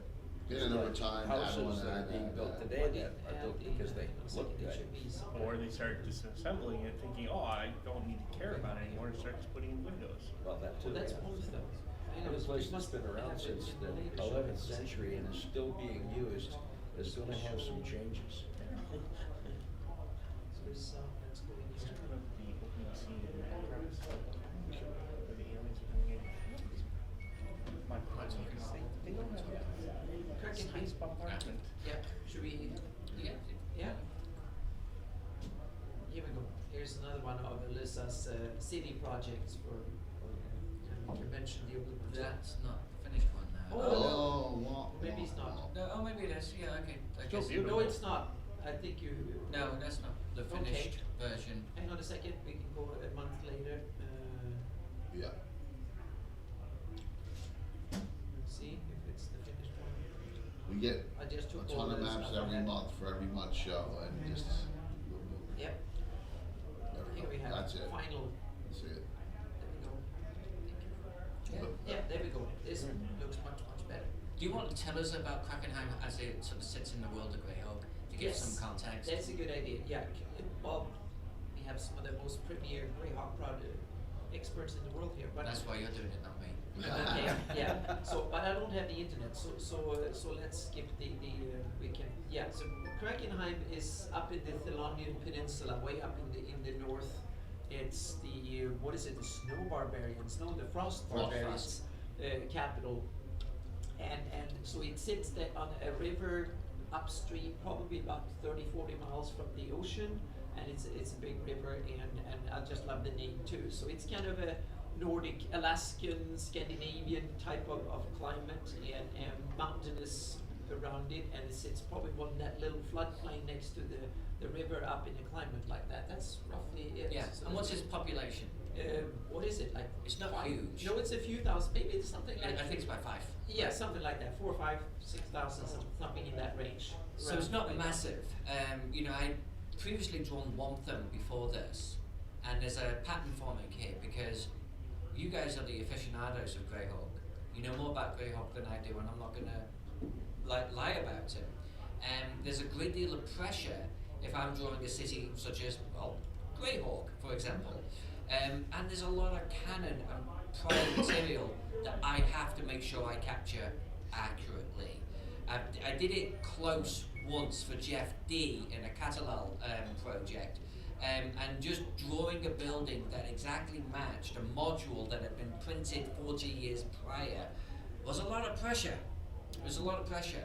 So what I'm currently sticking to are the cities that don't have that much love so far. You might have heard of them. They may be nothing more than a symbol on a map. But let's draw it. Let's put it down in canon at this point, right? So I did Wantham, and Wantham is larger, and it sits on a river. We can show that too. Yeah. And the reason why I bring it up is it has a certain pattern at this point that I don't want to then immediately repeat with Krakenheim. Wantham sits on the east side of a river. Krakenheim sits on the east side of a river estuary. If I'm not careful, both cities are going to start ending up looking very similar, and I don't want them to. So as I talk about this, I'm going to tell you about the purposeful sort of differences that I did. Yeah. So I guess I'll stand. I like standing up. I like Oh, standing up yeah, when I talk. absolutely. I do this when I GM too, by the Yeah. way. Mhm. I'm always standing up. Yeah. So City of Wantham was one of my first one, the first Greyhawk one that I did. Bigger population, but we're talking about 20,000 people now at this juncture. It's mainly on the east side of the river, but it is a mature city. So I thought it'd be really cool to actually, well, I think it'd be appropriate to have a permanent bridge that has been built across. They're wealthy enough for it at this juncture. But Wantham also grew up as a city. We were talking about purpose, and then one thing I love to do is think about the shape of a city as it would grow. And so there was also only other 2 maps that I ever were able to find for Wantham, and one was a fan art piece. So, and one was something that got published in about 2001 or something in a magazine, and it was somewhat more simplistic of this. But I wanted to do a doff of the cap to those artists. I didn't want to just throw it out.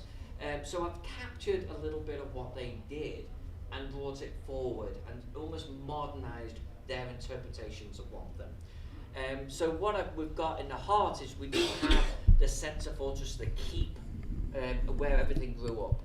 And there in the keep we have, I'm going to call it like the old Wantham, but we have the mint in there too, because we know they have a mint, right? So I actually looked at a real world mint in a medieval city, and I copied its roof shape, because it was really cool looking, and I threw that on the map.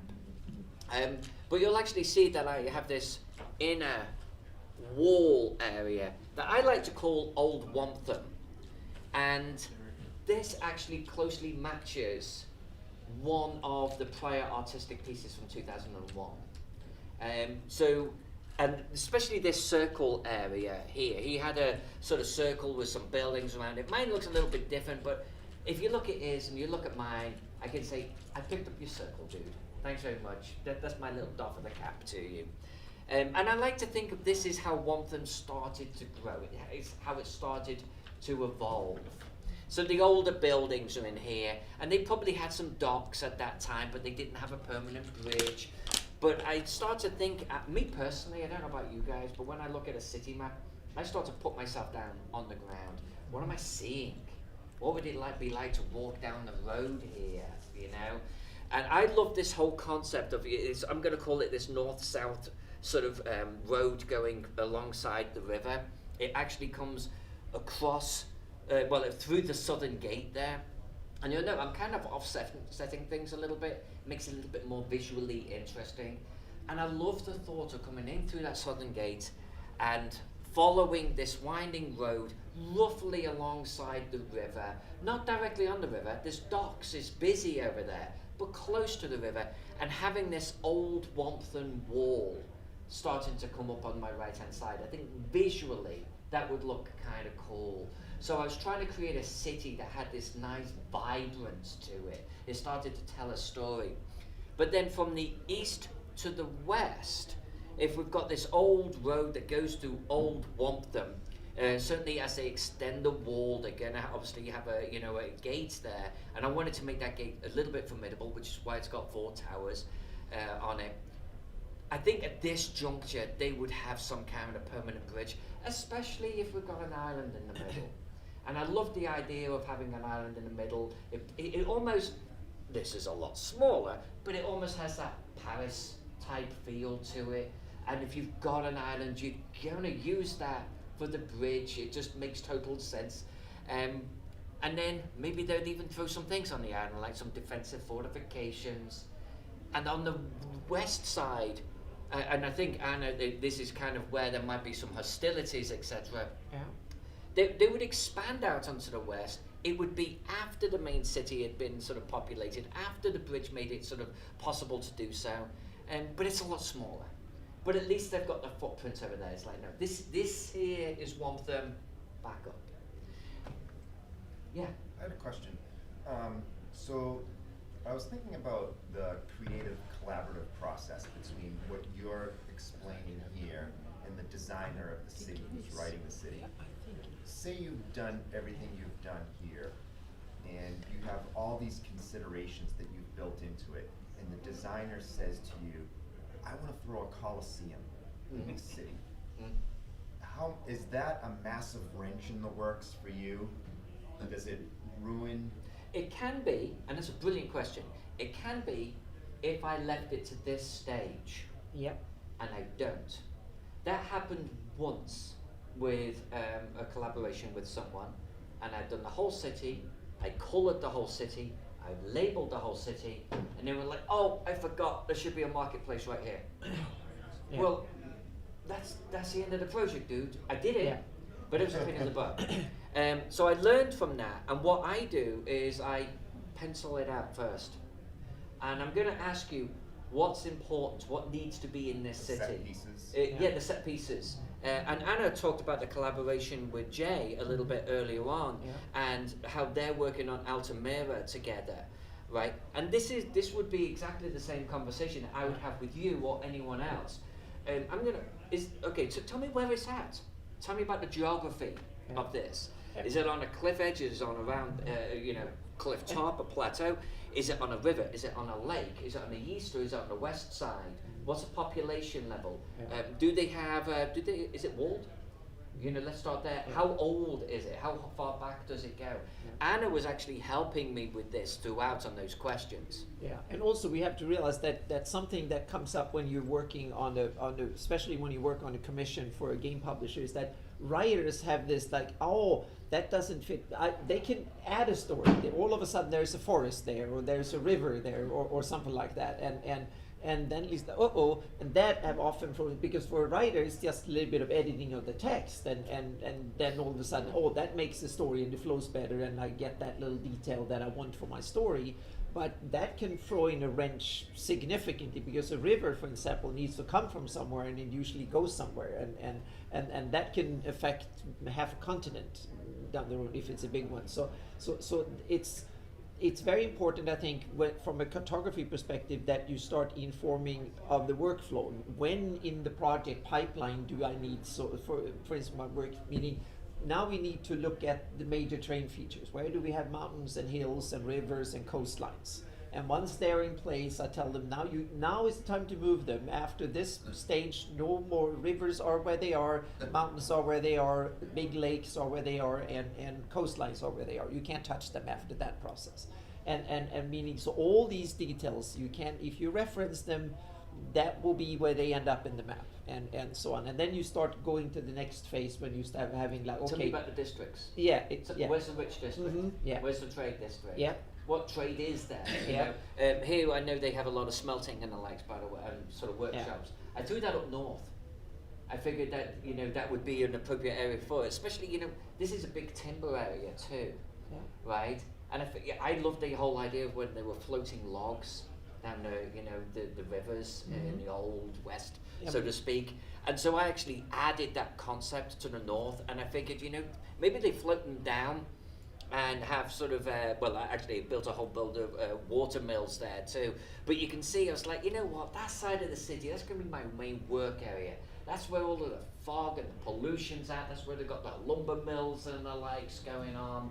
And then towards the south, away from all of that, that's where I've got my rich, my aristocracy. That's where I start putting my bathhouses and the amenities where the rich people would want them and use them.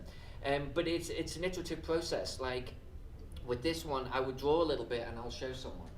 I'll draw a little bit and I'll show someone. And I'm not inking anything necessarily, or I'm just doing pieces and parts. And I'm getting some feedback about, well, you know, actually, you know, a place of 20,000 people, maybe they do actually have some form of entertainment. And I do, actually, if we go to the south just a little bit, following the water, you'll see that I actually am going to go to the east side of the, oh yeah, right about, like zoom in right where your mouse is right there. So I actually started putting some entertainment facilities in here. A Colosseum was mentioned, and I put it on the map, and it just looked wrong. You know, just it was too big and it was dominating because I already have the central keep and everything, so I took it off. But I did more amphitheaters, and there's actually a couple of amphitheater-like structures on this map. I'm like, that's kind of where they get their entertainment here, you know. Now, this gives, if we zoom out, this gives you some context of how I draw my cities, and this is kind of my style right here. Also, the aficionados of Wantham may know that Wantham had this explosive growth at one point in its time, and it resulted in this spillover of population. You know, the city itself can't keep up with it, and that's why I have these slum-like areas to the east, to the south, and on the west side of the river. It's more of a shanty town there. That also was a doff of the cap to one of the maps that was done prior to this, where he captured that part of it quite well. I was like, you know what, you're right, that was part of the history of Wantham. I like that idea, I'm going to do that. But notice, Wantham, the bulk of it is on the east side of the river. Something else to note, I've committed to the width of the river on this now, right? I've given you a scale. You can determine the width of this river. So when we now look at Krakenheim, I didn't want to do that. I've got a city, another city on the east side of the river, and it's a river estuary. So if we can now look at this, I drew this originally as a shape on the east side of the river, and there were a couple, it just didn't sit with me. I sat with it for like a week or so, not touching it. Something felt wrong. And the first thing that dawned on me is I've just committed to the width of this river estuary, and it's too narrow. It just felt too narrow. I think it should be big, expansive. You know, I'm conjuring Viking longboats in my head, coming and going.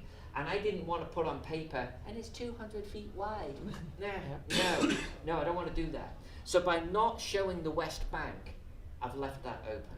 It also shifts the shape of things on the map. So I'm not just drawing a city on the east side of a river, right? It's not really a river, right? Now it's a different shape altogether.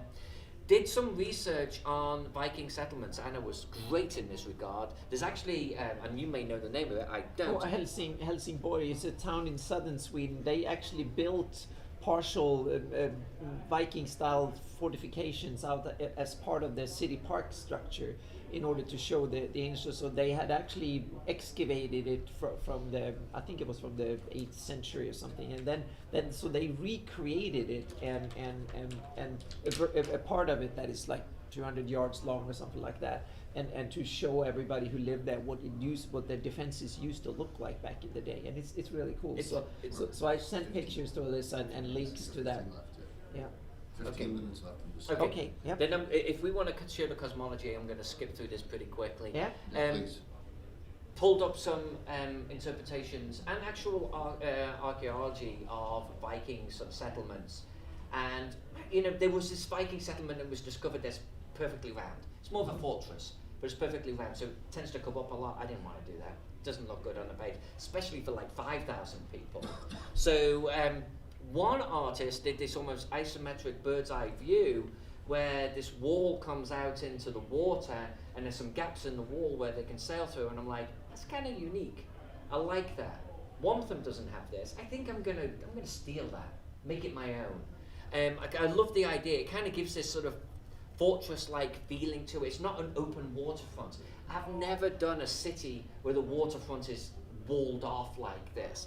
And if you zoom way in on this, my level of detail gets into the individual timbers that have been driven down in to make this wall. And I did the whole map like this. I kind of went a little bit nuts. And if we go onto the land, to Anna's point where they had the recreation, they have these timbers that are almost slanting at a sharp angle down. And then on top, they have the actual, I'm going to call it the palisade. And so I wanted to recreate that because it has a nice different feel. This gate that you can see coming into effect, this was actually part of the reenactment, the recreation. Yeah. It's this it's double gate, and the gatehouse is built over it. There's no towers. You are above the gate. The tower is the gate.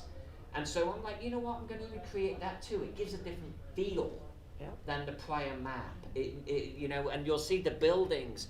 I've tried to draw these wooden details on the top of the roofs. I've got like the faces in some instances or carvings coming off the edges of the rooftops. And you have these wooden tiles that wooden are on tiles. So the catwalk leads right to the roof of that? Top. Yeah, exactly. Yes. It goes straight in on the second floor. So Yeah. It's kind of neat, especially seeing photographs, Yeah. because you're standing Yeah. over the gate for coming up the steps. And the either side. defenses were built. What they did was that they dug the ditch here and simply outside, and then dumped that up and build the earth berm, so to speak. And then they put logs and stuff in the front to reinforce it.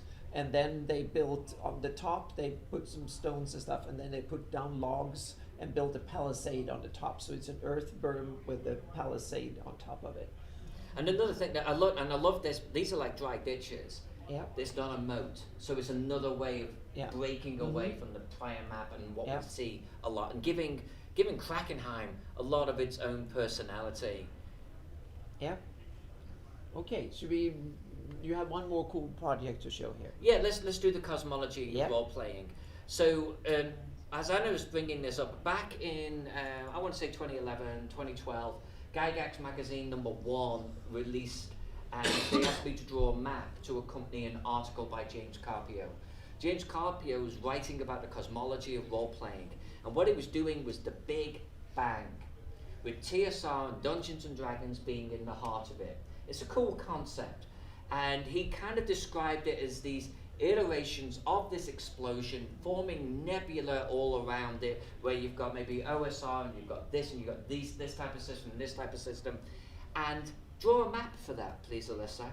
I'm like, I don't know how to draw a map for this. This isn't a map. But I was like, you know what? Let's roll with the Big Bang. And this was the result. And it's kind of, I got TSR in the center. I don't know why I came up with blue and yellow. I do like blue and yellow. It's actually on a painted miniature I've got in the auction right now. They contrast well, and I was like, let's roll with this. Problem, there's only about 60 or 70 titles on this. So a lot of people tend to look at it, they go, oh, that's really cool, or I've got it framed on my kitchen wall, it's fantastic. The other side is, I get a lot, where is this? Where is this system? Where is this system? So for next year is the 50th anniversary, right, of our beloved hobby. And I decided to do a 2024 version of the cosmology map. And that's not the latest one now. That's an older one. Okay. I have one that I gave you yesterday that actually has nebula and everything I think in it was. progress on it. Okay, hang on a second. Let's see if. I think that was the one. Hang on a second here. Oh, sorry. That was, You're in the Christmas. old Yeah, folder. I am. Hang on a second. I need to go here, and here we go. Right, so this is kind of where I'm This at right is the- now. Thank you. Yep. And you might be able to zoom in. I forget what sort of Oh yeah, we resolution I can get. we can I'm zoom drawing in this here. poster size by the way. I'm drawing this actual size. So this thing's about 50, 60 inches tall right now. I went out and grabbed every single RPG system. Not campaign settings, not modules. I'd be here forever if I tried to do that. Actual rule systems. I'm not doing individual versions unless it is Dungeons and Dragons. I've captured the different versions of that. Or where there was a major shift of maybe ownership. Vampire actually is a good example, and that's gone through 2 or 3 publishers, I think, over its lifespan. So I tried to capture that. And there's about 1,200 titles on here right now. And my weakness is the last few years, because every time I go around a vendor hall, it's like this little publisher. I'm like, I've never heard of you. But I'm trying to grab all of their stuff too. If it's white and they've got a nebula behind it, I'm pretty much finished with that. If you go up towards the top left there a little bit, you'll see I've actually got the Chaosium sort of titles right there. The vertical lines are years, they're 5 years apart, and so I'll kind of place a system, and each system will have a little moon or something like that behind it, and I'll kind of do the lineage of that system. I'm trying to group them also logically together, so I've obviously got publishers with all of their titles together, but like there's some Chaosium inspired systems that I've kind of got in around the Chaosium area, especially if it's Cthulhu related. The southeast corner, which I've not worked on heavily right now, is a lot of foreign titles. So I've got titles from Spain, France, Germany on here. There's always someone that says, yeah, but do you have Sprechen Sie Deutsch in there? I'm like, no, but I'll go off and find out about it, you know, that type of thing.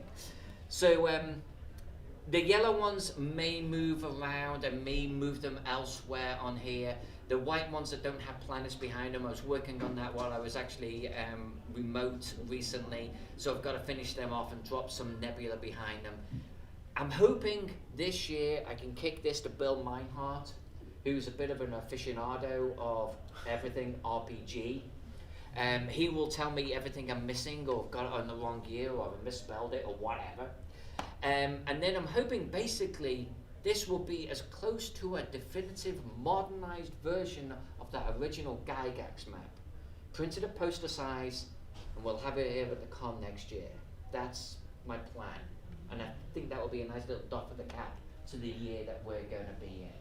So this is the current project, and this is probably going to take me, I think, the next few months to complete. It was funny because I started off at the same size, and it was landscape, and I got to about 500 titles, and I'm like, this isn't going to fit, so I made it bigger. And I got to like 700 titles, this ain't going to fit. I made everything smaller, still not going to fit, I made it bigger. So, but I think at this size, I think we can pull it off, but you can see I've still got some titles sitting off the top there. I'm like, I don't know how I'm going to make this fit. I'll just put it off to one side for now. I'll come back to it later. So this is my project. Some of the games that you have listed, not really suggesting this will make you 10 years down the road, but associated where it is on your timeline map-like thing, game style or game mechanics, like 3d6 versus percentage versus... No, and I think it's a brilliant idea. It's genuinely a brilliant idea. It's one that I don't have the time or skill for. Where I can, I do.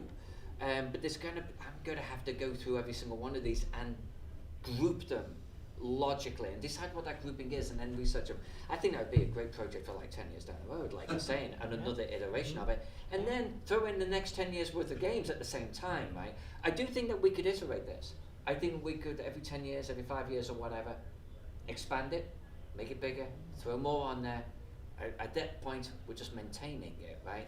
And there's always going to be the person that goes, well, actually, it didn't release in 1972, it was 1973. I've tried to keep up with that, but it's going to happen, and I'll update it as need be. Okay. Yeah. We got 5 minutes left. Yeah, so please, any questions? Questions from the audience? Yeah? Any questions from the Twitch audience? Any questions from the Twitch audience here? Yeah. I don't see any recently. Okay. But, Yeah. What did you think about what was shown today? It's awesome. Fantastic. Some really great Thank you. stuff. Yeah, thank you. This Yeah. was That yeah. last map I loved. I'll just say that. Mhm. See, maps can be of things Because that those aren't ones- geography at all sometimes. So yeah. Mhm. Yeah, I think that one's a brilliant gonna idea. kick Yeah. ass. It's the type of thing like where we'll be able to print it. I'll print it nice high res, nice big poster. Yeah. Throw that up on a wall of your gaming room or wherever. Please have it available for snow days cheaper. It's going to be here next year. Okay. It is 100% going to be here next year. I wanted it for this year, but that's just not going to happen. But next year, the 50th anniversary, it has to be here for next year. Yeah. So it will definitely be ready. Luke has already said he'll carry it at the booth, so I already know who I'm going to print it through. It will probably be on their site as well, and it will be fun. I mean, it will be the type of thing where it's like, is my system running? 99% your system. The thing you really love is going to be on there. I've had some people throw some really obscure things on me, and they're on there. Yeah. It's just going to be a case of, can you find it? So this is yeah. a very general question from Twitch. This is going to be a tough one, but for a Greyhawk map, let's just say Wantham, or for some people are going to add it. What is your average time? Are we talking weeks, months? For me, Yeah. I've got this thing down to a pretty fine art now. My big maps might take me 120, 160 hours. Teagle took me about 350 hours. Yeah. That's not normal. My typical sort of pace is about 40 hours with colouring, maybe 60 or 70 on the slightly more complex pieces. Yeah. But it's not too crazy now. I can move fast. Okay. Yeah. How about you, Anna?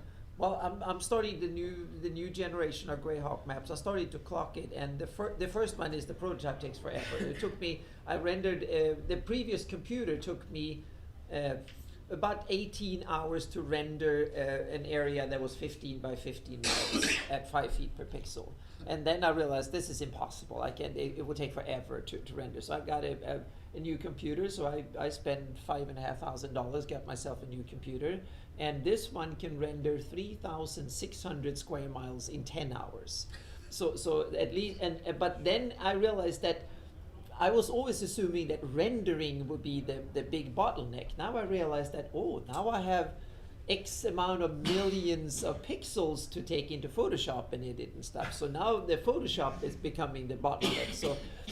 But on the other hand, once I have set up the template, so I know what thing to do next, so to speak. So I think that I can probably, once I get it underway, I can probably do 1,000 square miles in a couple of days, and to make it look okay, because then I have all the templates. I know the forest layers and stuff like that, so I can add in and out forest layers. I know which masks and data to handle what way, so to speak. And then comes the stuff like placing buildings and roads and stuff, but that will be more as needed basis, so to speak. But it's a major undertaking. And then comes the other aspect.